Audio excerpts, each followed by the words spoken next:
আসসালামু আলাইকুম বন্ধুরা, কেমন আছেন? উম্মিদ করব কি আপনারা সবাই ভালোই আছেন, সুস্থ আছেন। তো বন্ধুরা, আজকে আমি একটা আপনাদের জন্য গল্প লিখেছি, সেটা আমি আপনাদেরকে পড়াতে শোনাতে চাই। তার ভিডিওতে যদি লাইক করেন আর চ্যানেলে যদি নতুন হন তাহলে সাবস্ক্রাইব করেন এমনই মজার মজার জিনিস দেখার জন্য। তো আমি গল্পটাকে শুরু করছি।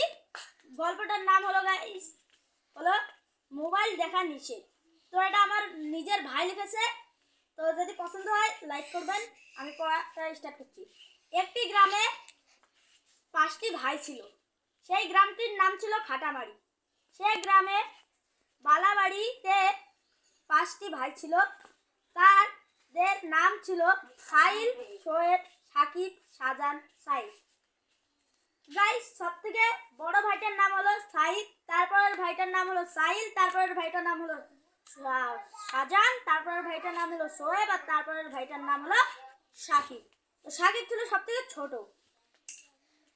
তার সাইদ ছিল একদম মোবাইল দেখা একটা বাজে ছেলে।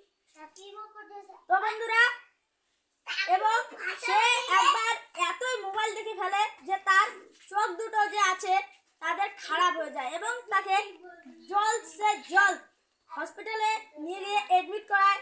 এবং যে সাহিল ছিল সে অনেক ভালো ছিল এবং পড়ালেখা অনেক সুন্দর একদম মন দিয়ে করত। এবং শোয়েব আর শাহজান যে ছিল তারা অনেক মোবাইল দেখতো, তাই তাদেরও চোখ খারাপ হয়ে গেল আর তাদেরকেও হসপিটালে যা এডমিট করে নিল। কিন্তু সাকিব যে আছে সে অনেক বুদ্ধিমান ছিল এবং চতুর ছিল। সে তার জন্য মোবাইল একদমই হাতে দেয়নি, তাদের চোখ খারাপ হয়েছিল তাই। আর সাকিব যা ভালো পড়াশোনা করতো, সে ক্লাস 5-এ উঠলো। তারপরে সে ধীরে ধীরে করে সব ক্লাসে টপ করলো এবং সে 1 নাম্বার রোল করলো। তো বন্ধুরা, শিক্ষা পাই যে মোবাইল দেখা একটু কম করবেন। এবং যে গল্পটা আপনি শুনলেন সেটা আমার নিজের ভাই লিখেছে, আমি বলেছিলাম। আর হ্যাঁ, শিক্ষাটা অনেক জরুরি লাইফে। যখনই শিক্ষা করবেন অর্জন করবেন।